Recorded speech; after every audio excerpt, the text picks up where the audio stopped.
बहुत इंपॉर्टेंट है class 10th के लिए, ठीक है। क्यों है समझिएगा। आज हम लोग अभी जो पढ़ेंगे वो है ओम का नियम। ओम का पूरा नाम क्या था?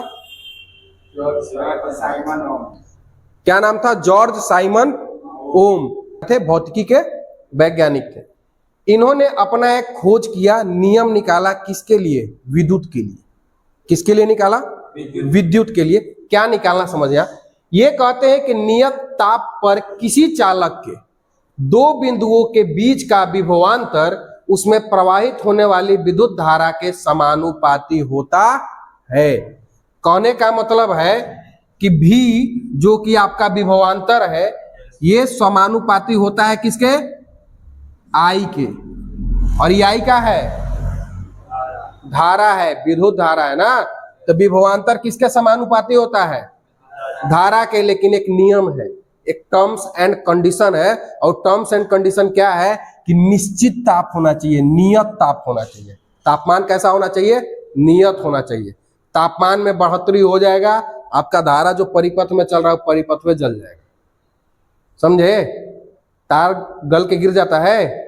क्यों? तापमान जब बढ़ेगा तो गल के गिर जाएगा। तो ये विभुत इनका ओम का नियम वही गिरा का गिरा रह जाएगा, उठेगा नहीं। ठीक है। तो एक जो सबसे कंपलसरी चीज ध्यान रखना है जब भी लिखिएगा इसके बारे में, नियत ताप को नहीं भूलना है। किसको नहीं भूलना है? नियत ताप को नहीं भूलना है। क्या कहता है कि यदि विभवांतर भी और धारा आई है तो भी किसके समानुपाती है? आई के। और भी बराबर आई आर होता है। भी बराबर क्या होगा? भी बराबर आई आर होता है। और ये आर जो होता है नियतांक होता है। क्या होता है? नियतांक। ठीक है, क्लियर है। उसके बाद है जहां भी को क्या दिखवाते हैं? विभवांतर। और मापा जाता है किसमें? आई विद्युत धारा मापते किसमें है? और आर नियतांक है जो चालक का प्रतिरोध है। क्या है? चालक का प्रतिरोध। ये प्रतिरोध क्या होता है सर? प्रतिरोध कहने का मतलब है कि किसी काम में रुकावट। ठीक है। तो यहां किस चीज में रुकावट करेगा? धारा में रुकावट करेगा। धारा को जाने में आने में क्या करेगा? रुकावट पैदा करेगा। इसीलिए इसको क्या कहते हैं? प्रतिरोध कहते हैं।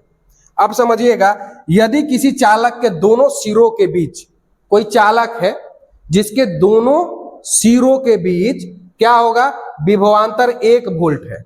विभवांतर कितना है? 1 वोल्ट है। और उससे 1 एम्पियर विद्युत धारा प्रवाहित होती है। 1 एम्पियर विद्युत धारा प्रवाहित होती है। तब उस चालक का प्रतिरोध 1 ओम होता है। क्या होता है? 1 ओम होता है। कोई चालक है, क्या है? चालक है। दोनों सिरों के बीच, यहां से यहां दोनों के बीच क्या कर रहा है? 1 वोल्ट का विभवांतर है। विभवांतर कितना है? 1 वोल्ट। ठीक है। और इससे पार होने वाला जो धारा है आपका 1 एम्पियर। कितना है? 1 एम्पियर। तो इसके बाद जो आपको प्राप्त होगा रेजिस्टेंस वो क्या होगा? 1 ओम होगा। अब बताइए, भी बराबर आई आर दिया हुआ है तो आर निकालने के लिए हम क्या कर सकते हैं? भी बराबर आई आर है तो आर बराबर आई बटा भी कर सकते हैं? नहीं, भी बटा आई कर सकते हैं। क्या क्या कर सकते हैं? भी बटा हो सकता है ना। तो इसका मतलब कि भी कितना हो गया? 1 वोल्ट। आई कितना हो गया? 1 एम्पियर। मतलब 1 वोल्ट बटा 1 एम्पियर क्या होता है? 1 ओम। ओम किसका है? सही मात्रक है सर? प्रतिरोध का। खोपड़ी में घुसा लीजिएगा बढ़िया से ना। ये हो गया। अब कहता है कि प्रतिरोध क्या है? प्रतिरोध क्या है? प्रतिरोध किसी चालक का वह गुण है जो उसमें प्रवाहित होने वाली धारा, जो उसमें प्रवाहित होने वाली धारा का क्या करता है? विरोध करता है, रोकने का कोशिश करता है। क्या करता है? रोकने का कोशिश करता है। उसे क्या कहते हैं? प्रतिरोध कहते हैं। और प्रतिरोध का ऐसा ही मात्रक ओम होता है। और आर बराबर V बटा आई। क्लियर है?